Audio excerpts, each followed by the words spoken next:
we have completed so far 6 talks in this series of Gopalan and Go Samvardhanam. And we have had discussions with many experts who have been working with Gomaya, Gomutra, and really had an impact on society by their ventures, and especially to our Samskriti for making sure that its essential part, that is the Gomata, is protected, and the entire Govansh is nurtured to sustain our cultural attributes. So in this series, I want to just share a small incident that how we came about taking this topic. So there was a discussion on Facebook with some of our friends, and there was a post by our esteemed guest today about whom I'm going to talk about in a minute. And there was a post about a Goshala that's functioning in Palakkad, which is a shelter for those Govanshas which are likely to be slaughtered because they don't yield any economic value as per the owners of that particular Govansha. So we thought that we could discuss certain issues with how we can monetize, or how can we make the Goshalas self-sustaining, so that in the long run, even when there is some issues like the crisis of COVID, right? Many of the uh, incomes were hampered, and that's when we faced the brunt of scarcity of resources. So there was this thought among all of us that we do something to protect our Govansha, that is our indigenous breed of cows, which are essential to our culture.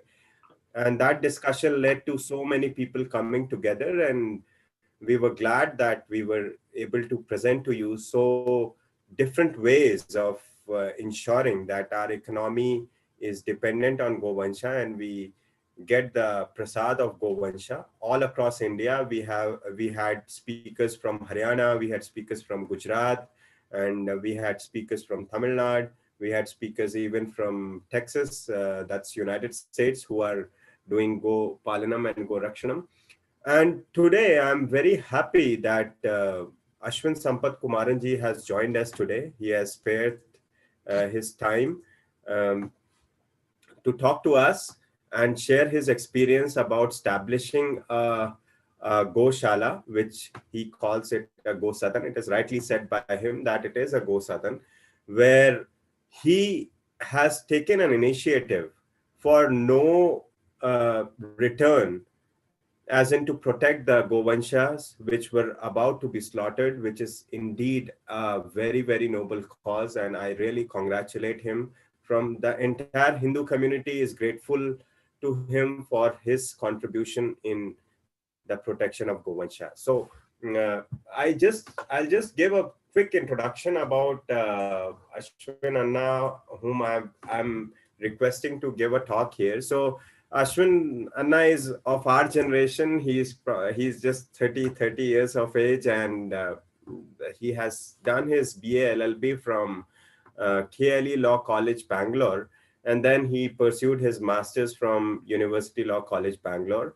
And he's been a meritorious student, has held a rank in the university, and then he moved on to be the director of a private company till about 2013 after graduation. And currently he's a practicing lawyer in Bengaluru. He's also an academician and gives seminars on various subjects in various schools and colleges. That is one part of his personality, that is his professional attribute. And he belongs to a very traditional family of devout family of Sri Vaishnav tradition. And if I may mention, the famous place of Melakute, where his family actually serves a temple, and it's keeping the tradition alive, the Sri Vaishnava tradition. And his brother is involved in all the temple activities where he takes the charge there.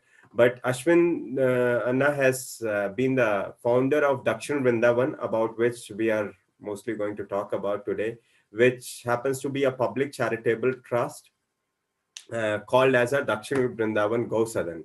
And it has about 280 cows and bulls, which are primarily rescued from slaughter. So this is something very incredible.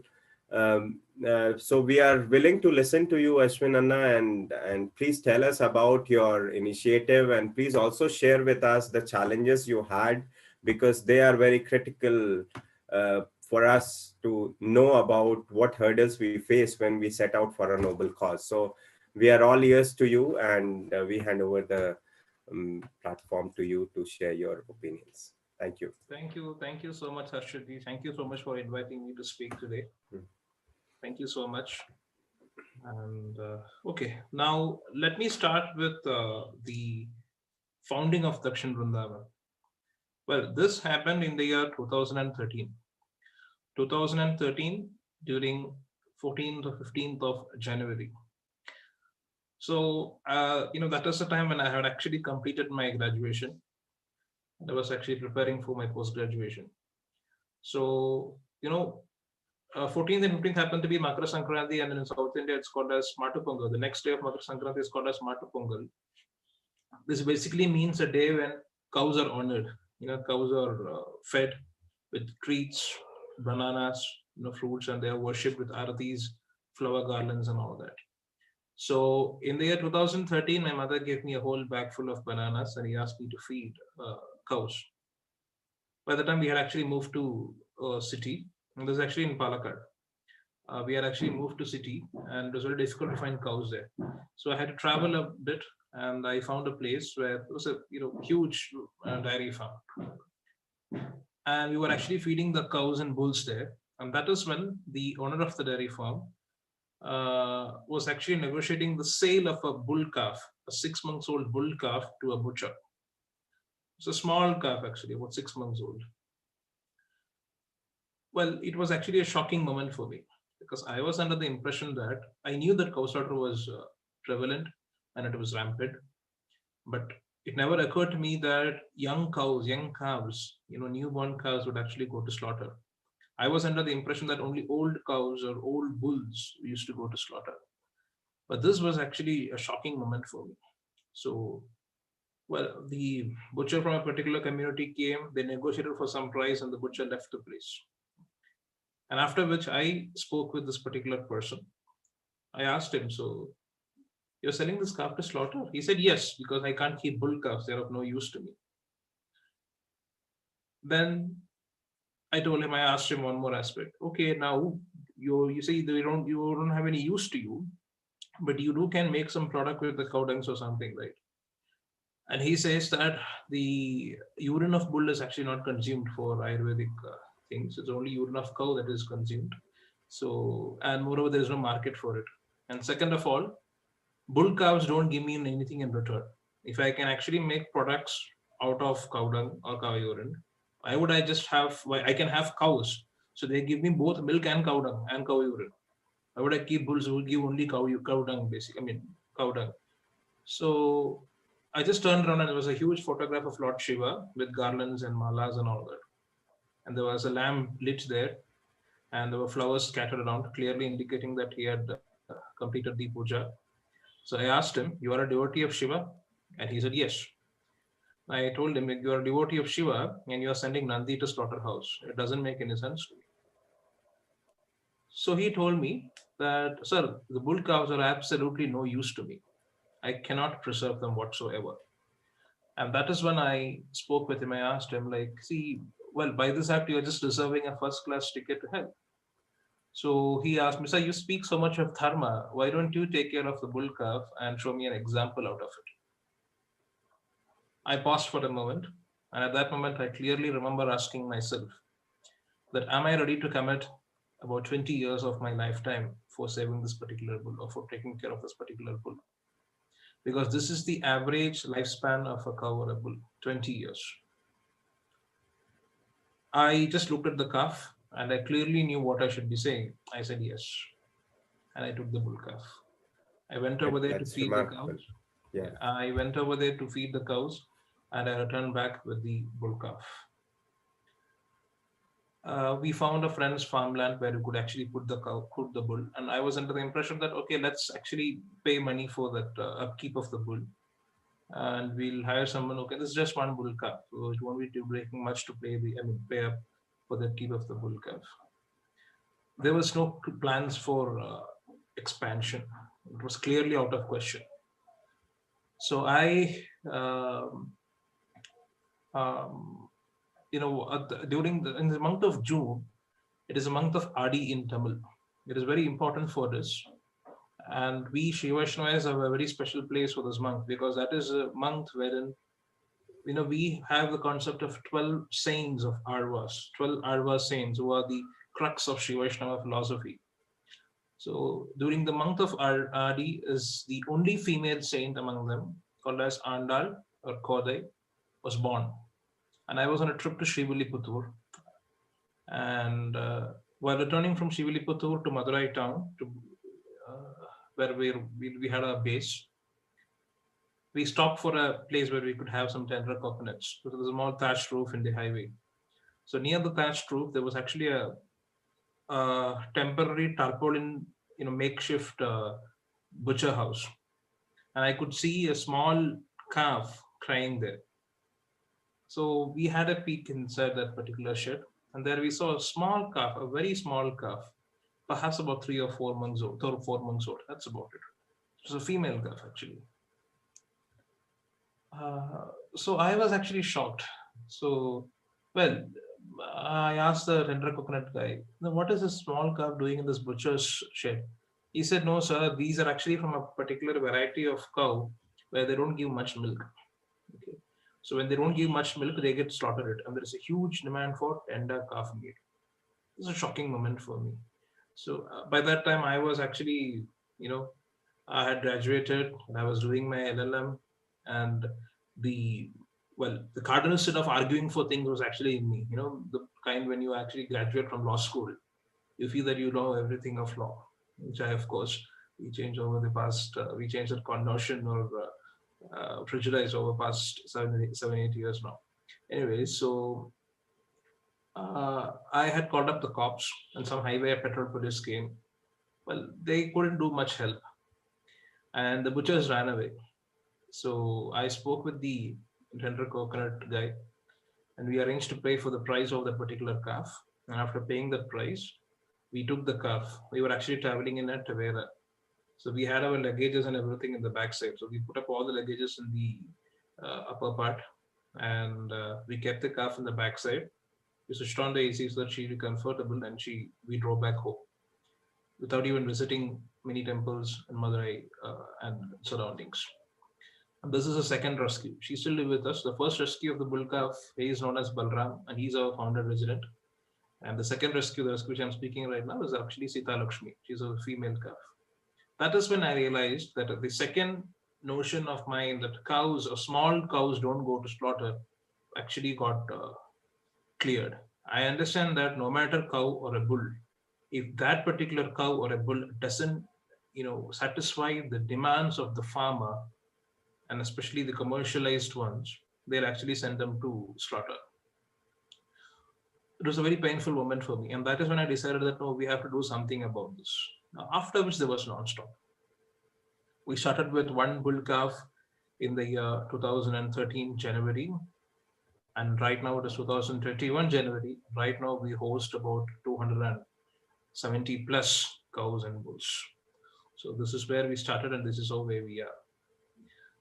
Well, uh, over the years we learned various things actually, and I have seen that many people who start Goshala, they start the Goshala because they wanted to establish a Goshala, and they have this shed or whatever they want to build, and then they bring in the cows. For me, it was everything the opposite. Yeah. We started in 2013. Now it is 2021. Even now we don't have a land on our road. Right now we actually function in a leased facility, a rented facility.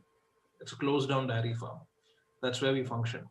So the founding of Dakshin Vrindavan is actually triggered by the rescue of this bull calf and this female calf. And it was never a concept which we wanted to start and then we went and rescued it. It was never so.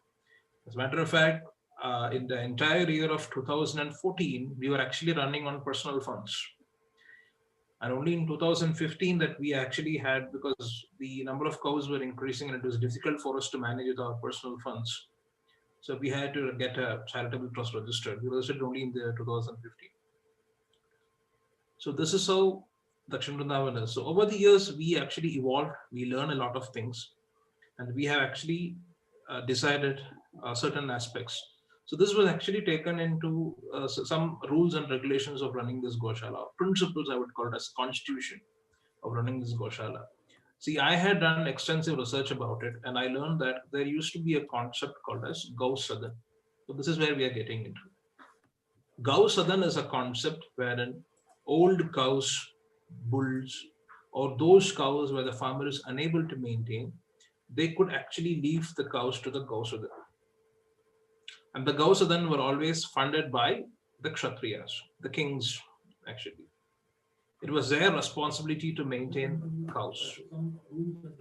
So they could, if any farmer, he feels that he's unable to maintain a cow or a bull or a calf or anything, he could go and he could leave the cow or a calf in the Gausadan and he could come back.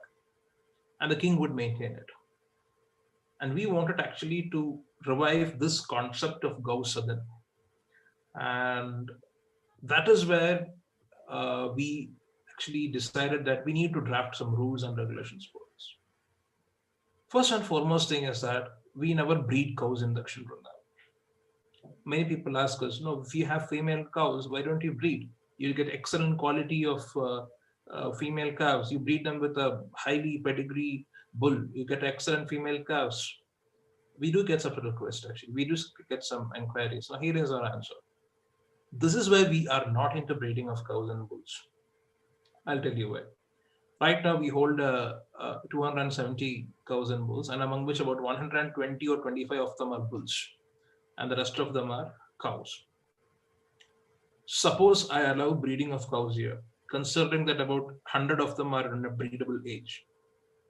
Next year, in 2022, say for fag end of 2021, I would have 100 cows. And over those, and those 100 cows rescued? Certainly not.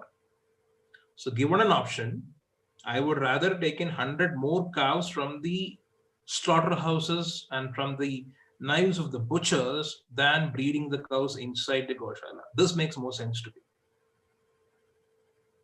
So we decided that we won't breed cows here. If you want to increase, we'll rescue more cows from slaughterhouses and we keep them with us. And the second and foremost thing is that we do get pregnant cows actually. When we get pregnant cows, of course they give birth, and we never milk the cow. It is not the concept of veganism or something. I'll tell you why we don't do it. The reason we don't do it is that most of the cows who actually end up here are either old or in such a position that they don't give much milk. So whatever milk she produces, it is just enough for the calf. And second of all, we feel that the cows and bulls are very happy when they actually spend their time together. The cow is very, very happy if the calf is not snatched away from her. And we also feel that if you're actually milking the cow, this would actually cause a sort of a indifference among workers to the cows. For example, now suppose we start milking the cow. Now one cow gives about 5 liters of milk, and the other cow gives about half liters of milk, for example. Now the worker would think, okay, now this cow gives me 5 liters of milk, so let me put more food for her. This doesn't give much milk, this is half and a half liter of milk or something. So which I feel would actually cause an offense or aparadham, what we call it as, to the particular cow, which you don't want to happen in this Gausadan. So for which we decided that we won't milk the cows at all. If they give birth, we will never separate the cow and the calf. They always spend their time together. And I have cows, bulls, who are actually about 2 years of age and who still drink their mother's milk.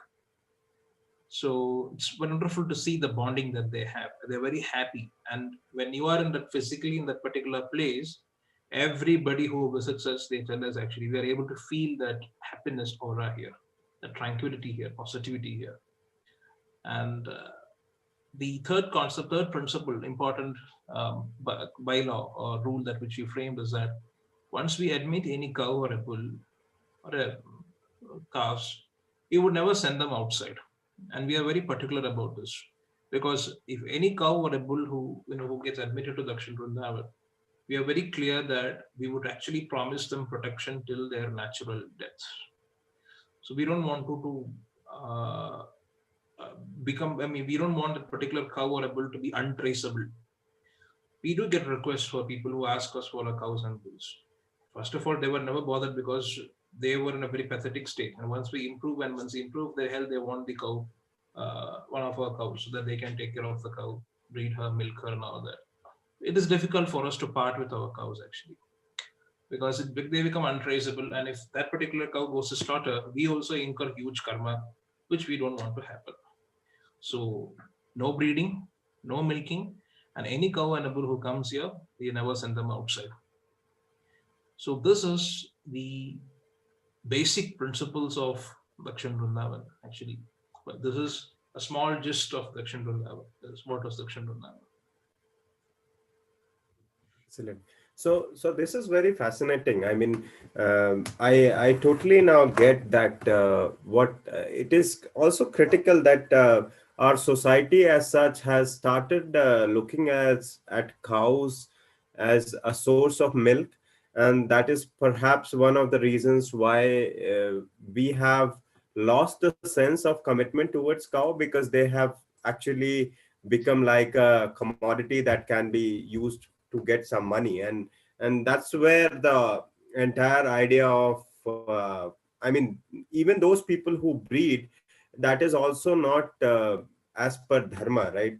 What principles we have instances of AI and those things which are totally unnatural, and they really affect the cows. But uh, I mean, let us go about the location that you are located in, right? I mean, the political ideology and the framework of that region is slightly difficult to navigate, and I assume that perhaps you must have faced a lot of challenges, not only in terms of monetary issues, but actually in terms of ideological conflicts also, that some people may not see cows as something venerable, and perhaps they would see cows as a symbol of a particular ideology and would want to confront that, or want to impinge some harm on that, just to propagate their ideas. So how it has been for you to navigate through these challenges, and please explain if it is comfortable for you to Definitely. if there are any instances of that. Definitely. We had Okay. faced a lot of issues actually. Hmm. Right now, we are actually in a rented place. Yeah. So I live in Bangalore, and except for one person, all the trustees are also based out of Bangalore. So it just makes sense for us to actually have this Dakshin Vrindavan in the outskirts of Bangalore city.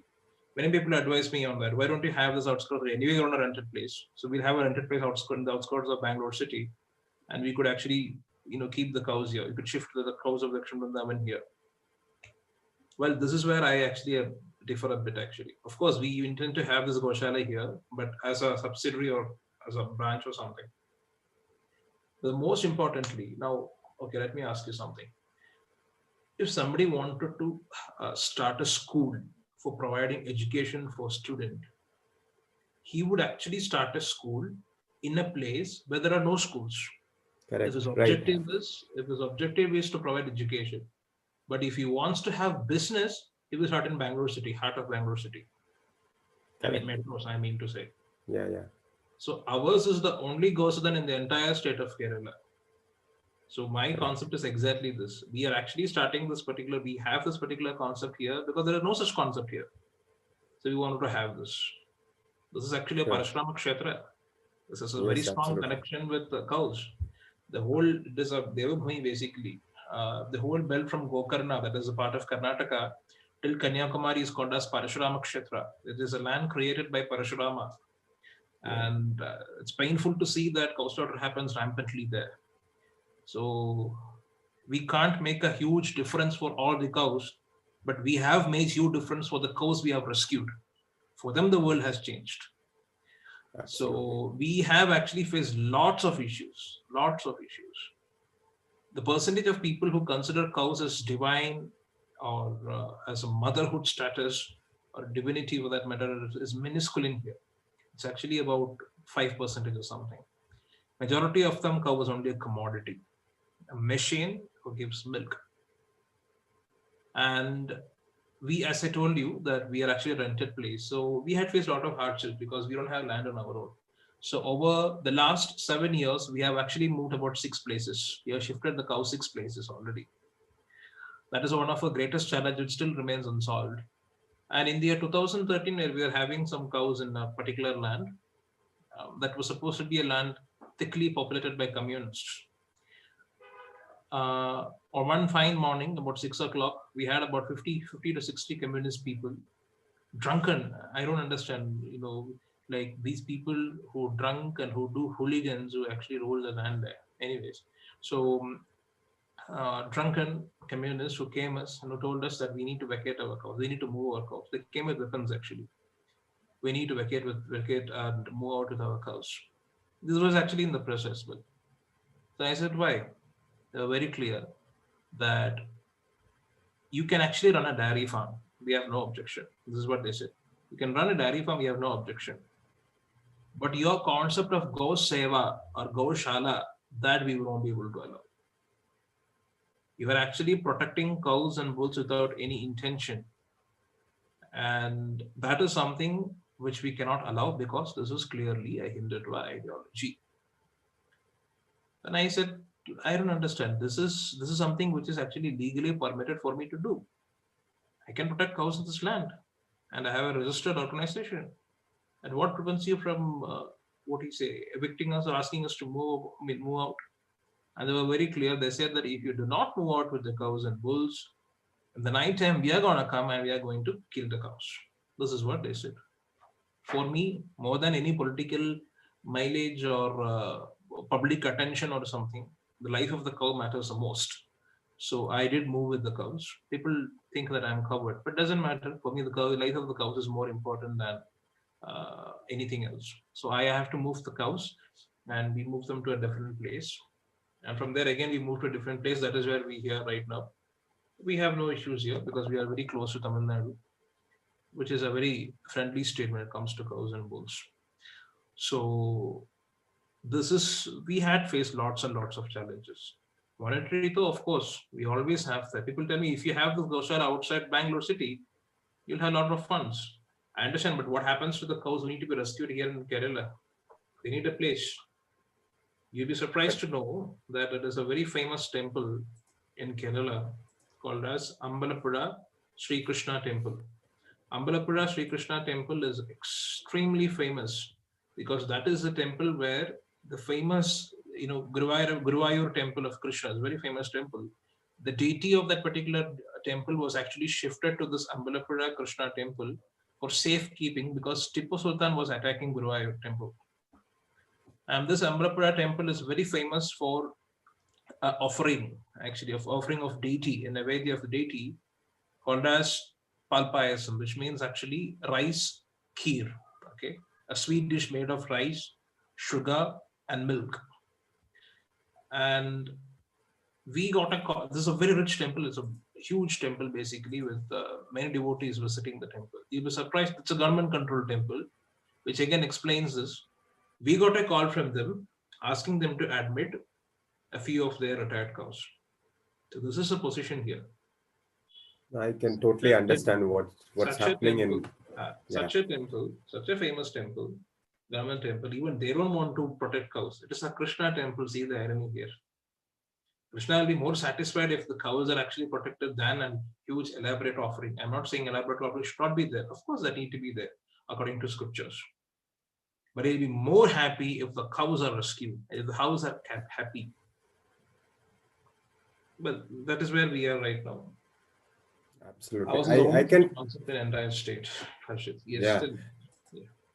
Yeah, that's totally understandable. Even my experiences, because I studied in Mangalore, right? So I studied in Mangalore, and I was very close to Kerala border, and I had an opportunity to travel to Kerala. The situation there is really alarming in terms of our traditions, which have been completely violated, especially in the North Kerala, where certain political mileage is always there. But it is also very essential that the facilities you provide, I mean, what model have, I mean, we know about one of the models that people contribute on their birthdays, people contribute on their special occasions which they want to make it worthwhile, and they donate and they sponsor the food for the day. And we have been following your Twitter and Facebook pages, and it's a remarkable job, doubtlessly. But I mean, how initially you did not have a reach. Initially, you did not have a reach to Twitter. Maybe nowadays, many people follow you, many people know about you. Even in United States, people are aware of your work that you are doing in Kerala. But when you said in 2015, when your personal funds actually ran out, in the sense that it was difficult for you to maintain it on your personal funds, how did you first get some monetary resources from the public? Like when you were not so famous, when you were not really so famous right now, it's always a monetary challenges with maintaining 300 cows. Any resources would not be sufficient to do the work with which you are doing with the commitment. But still, I mean, initially the paucity of funds would have been a great challenge for you. So what way did you find out to get those things? I would say that at this particular moment, I should thank my friends and many of my relatives. I simply reached out to many of my relatives who happily contributed and who knew what I was doing, and many of my friends as well, who are much more happy to extend their help. I just had to spread the message, and they were happy to help actually. So that is how we sailed through those difficult times. And even now, we are in a very, very difficult situation because, as I told you, we don't have land on our own, and it is a huge, huge mountain to climb.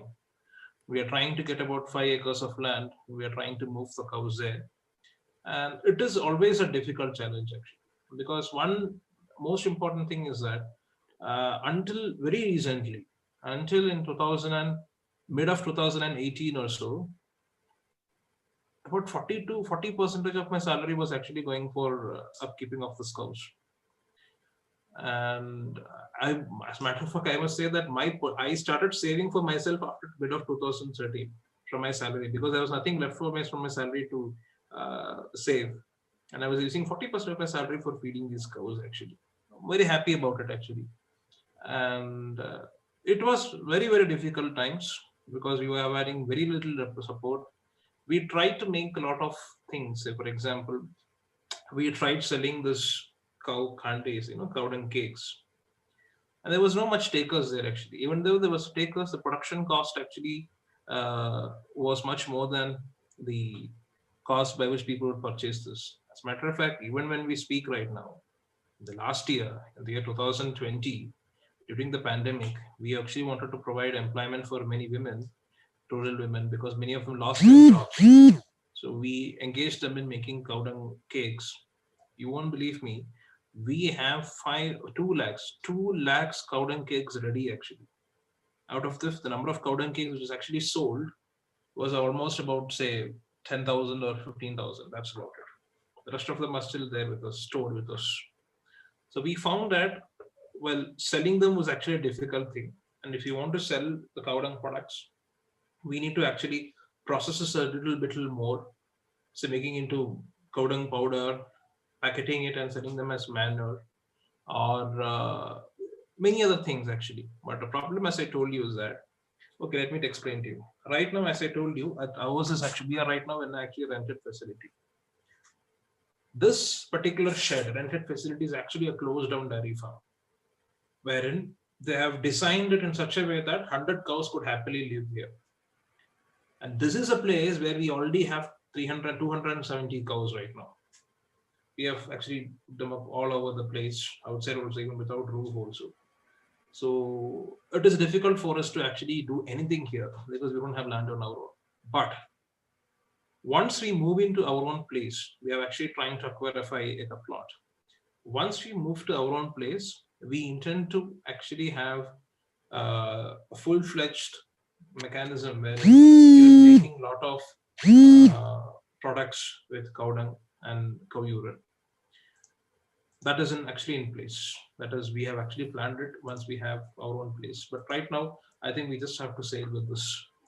Yeah, I think we I want to spread out this word to our audience who are watching across the spectrum, and please let us have this facility of let us support Dakshin Vrindavan for to have their own land, because it is very much critical, especially in the land of Kerala, where we had so much we had a thriving Sanatan Dharma about 100 years ago, but the situation has become very alarming in terms of our civilizational existence in Kerala, and people like Ashwin Anna are doing a tremendous job. But this is very fantastic. But I want to also request you to share with your own experience, with your how much satisfaction do you get. I mean, that's not quantifiable, but in the sense of people really want to compare their life goals, they want to compare their material ambitions, they want to compare their material ambitions with respect to the service for the dharma. So I mean, if I would say that, even though this comes very intrinsically depending on one's prarabdha, one's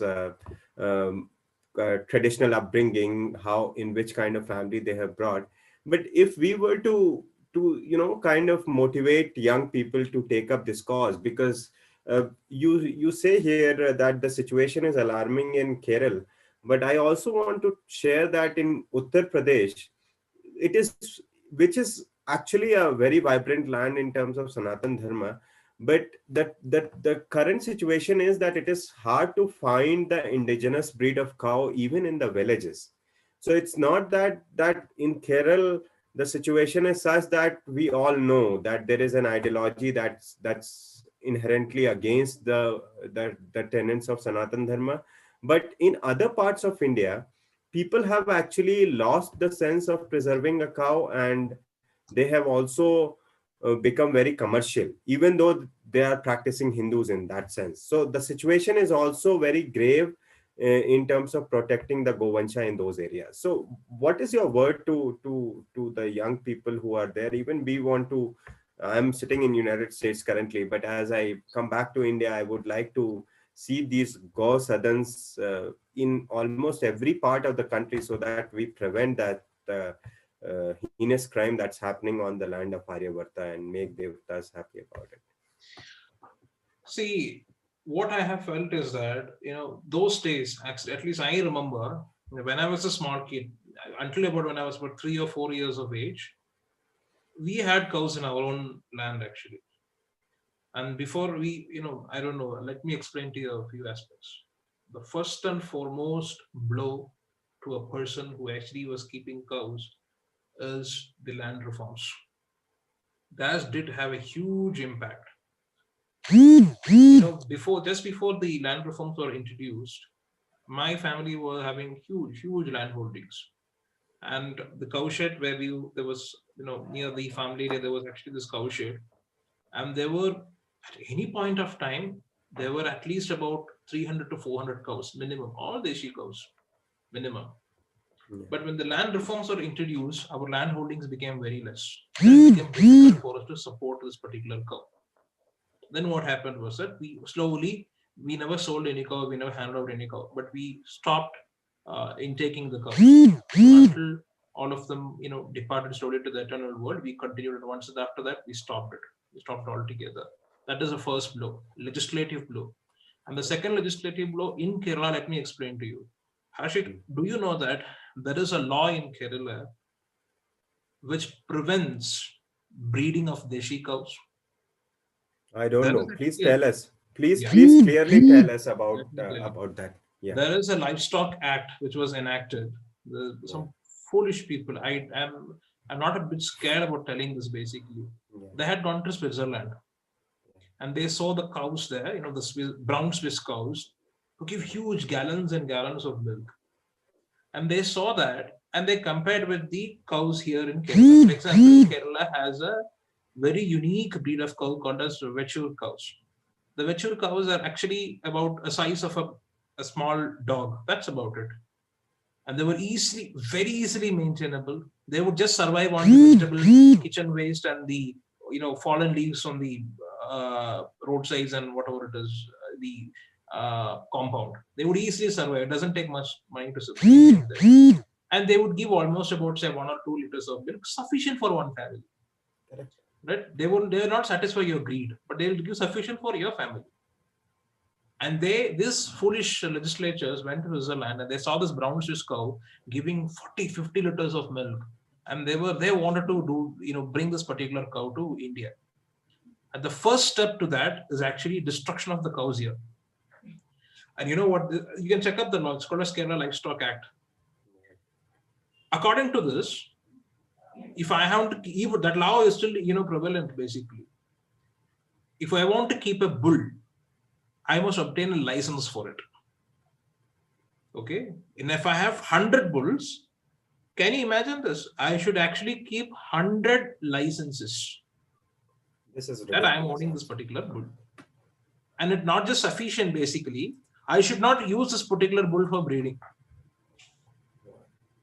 This is a law. And if I am keeping a particular bull without license, the government has the right to forcefully castrate the particular bull. This is a law, actually. It is still now prevalent. It is a valid law, even now. Of course, I don't come under the ambit of this particular law because we are into animal welfare organization. But individually, if I am actually giving a complaint that one of my neighbors is actually keeping a cow without castrating or without license, the government can come and they can forcefully castrate this particular bull. So legislative blows have been a huge blow actually. And slowly this Vechur cattle disappeared. This is a one beautiful cattle actually. And they disappeared, and very recently, about 15 years back, they tried to revive this Vechur cattle, and somewhat they were successful. And right now they have close to about say 200 or 200, 300 pure breed of Vechur cows. They almost become extinct because farmers could not breed them. The government started bringing those Swiss bulls, and they started injecting the Swiss bull semen into these cows, and they started propagating this particular cow, Swiss breed cow.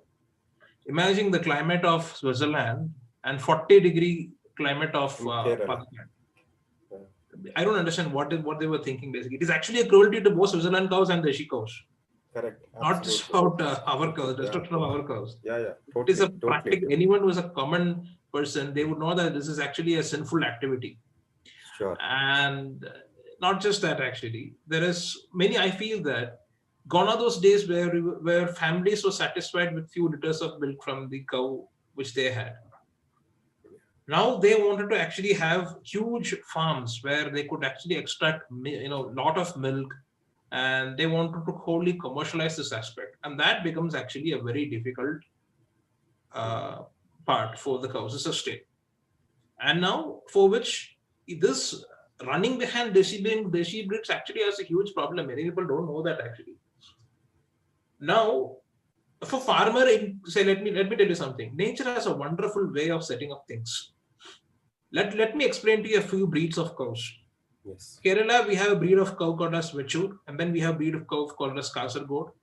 And in Karnataka, we have breeds of cow called as Amrit Mahal, Hallikar, and North Karnataka has a breed of cow called as Deoni, and Maharashtra has cow breed of called as Khilari, Gwalao, Lal Kandhari, and so on and so forth. And further you go up, and surprisingly, among all these, and Tamil Nadu has Kangayam, Pulikulam, and various breeds.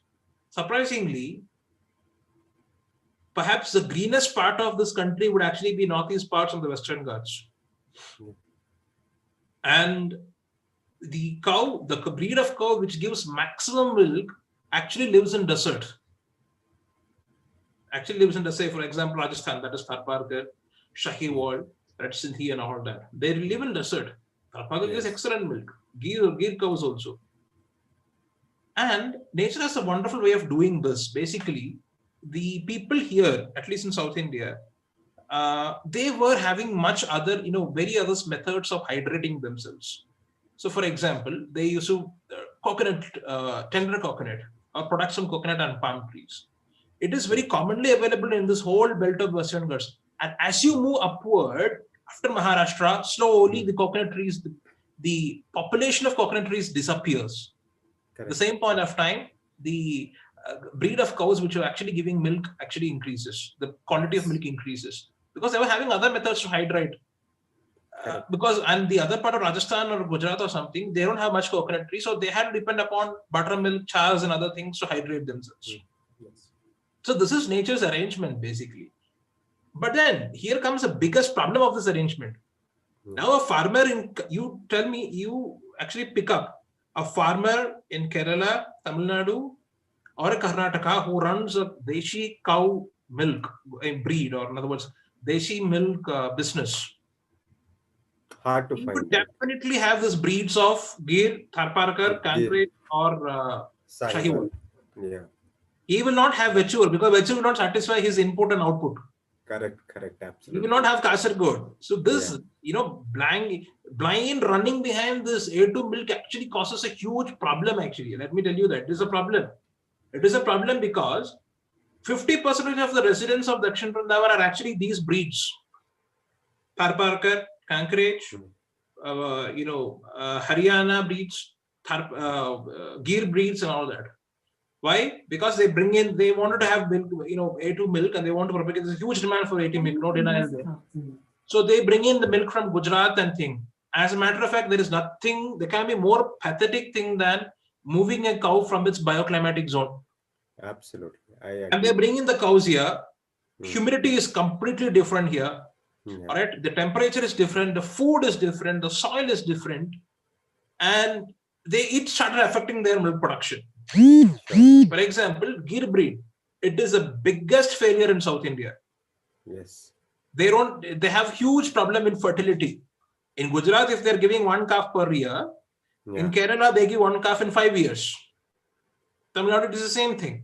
So what do? No matter what the breed is, no matter what the Gomata's breed is, the moment she stops giving milk, or the moment she doesn't satisfy the greed of the particular dairy farmer, she is sold to slaughter. This is a reality. And in this aspect, Deshi cows doesn't come in picture. Jersey cows doesn't come in picture. HF cow doesn't come in picture. For him, the input and output matters. He's running behind A2 cows because that gives him 100 rupees per liter for milk, whereas Jersey cows gives him 40 to 50 rupees per liter of milk. Yes. So I always feel that this blind running behind A2 milk actually is the most dangerous thing. This is exactly what is happening for this is another version of bringing the HF and Jersey cows to India. Bringing HF and Jersey cows to India is same as bringing Gir cows and Tharparkar cows to South India. Let me tell you that. Absolutely. Practically resulting in the same calamity. So I feel that the solution would actually be for people to have one cow, one small mature cow, or one small Kasargod dwarf. I would say he's actually I forgot his name, is a very popular film actor basically. He had gone to Ayurvedic treatment. He's a Christian. He changed his mind. And the whole view of Ayurveda and the value of cows that our dharma has given to this particular animal called as cow, it changed his outlook. He was actually a hardcore beef eater. He completely stopped eating non-vegetarian altogether, not just beef. Non-vegetarian altogether. And it is very nice to see in his huge palatial house, he has actually he removed his dog shed and he constructed a small house where he actually kept 2 mature cows. So people can change this. So this is what is needed. So if somebody asks you, like, I'll get Gir cow. No, I don't want. This is actually prescribed for this bioclimatic zone. If people are actually able to preserve 1 or 2 cows, not more than that, as a pet in their house, where they have little land, they could easily be sustained. This is what I feel. And in other words, I always feel that people should not be running behind A2 milk. People should rather run behind the local breeds. That is what Local it breed. Yeah, matters. absolutely. I mean, this was the thought, right? We refer to one because Gita Press actually published one special edition, that too in 1945. Like they have their annual monthly magazine called as Kalyan, right? You must have heard of it, the Yeah. Kalyan magazine. In 1945, they published a special every year. They publish a special on a particular topic. In 1945, they published something called as a Go Ank, right? Yeah. And Yeah. in that they documented around 1400 to 1500 breeds of cow native to a particular region. And the same issue that you have raised, that even in the previous talk that we were having with one of the experts in Gujarat who are running a Goshala and Yagishala and all those things. So they actually told us that the Gir cow has become famous from Kanyakumari to Haryana, Punjab, even in Bihar, even in Bengal, who even in Assam for that matter, whosoever wants to have a Goshala, they always look for a Gir cow, because Gir cow is gives a lot of milk. It is easier to maintain because it's not that aggressive and all those things they told us. But the concern was that the local breeds. In fact, I lived in Uttarakhand. I'll share a quick experience and then we'll conclude for the audience. I lived in Uttarakhand, Ashwin Anna, and we were looking for the native breed of Pahadi cow.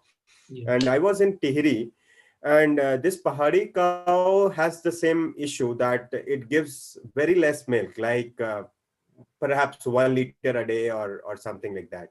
And most people have stopped keeping that Pahadi cow.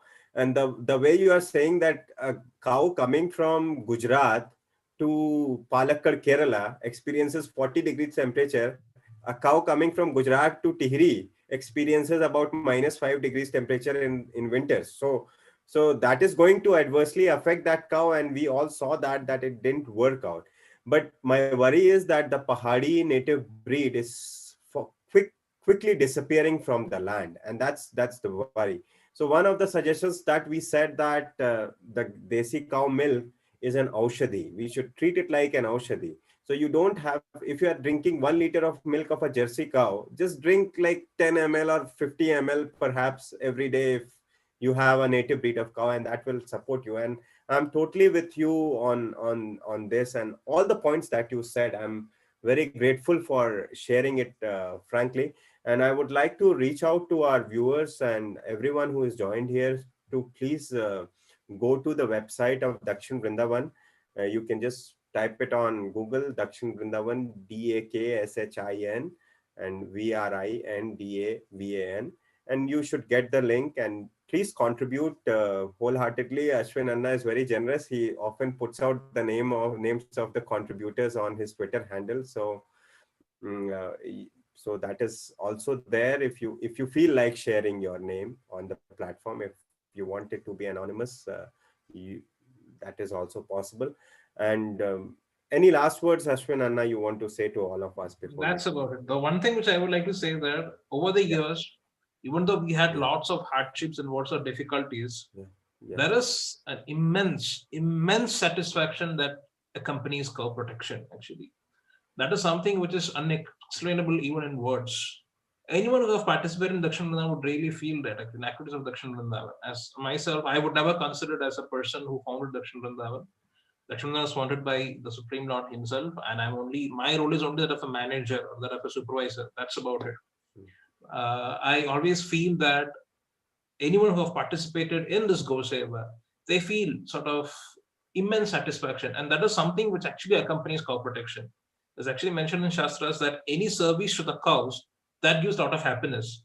So immense happiness and satisfaction. And I want people, everyone, to do whatever the bit they can for any cows in any place for that matter, so that they get this deep satisfaction which is prescribed in our Vedic scriptures. That's about it. Thank you so okay. much. Thank you so much, Anand. That is very helpful for all of us. And I should also share with you that this all discussion is for a purpose. Right now in the COVID situation, we couldn't really move out, and we had this opportunity to bring everyone on this online platform. But our goal is to create a knowledge base, like in terms of videos which we can document in a while, so that when people venture out in Go Seva, it's not a commercial venture. People should not see it as a commercial venture which will make you rich.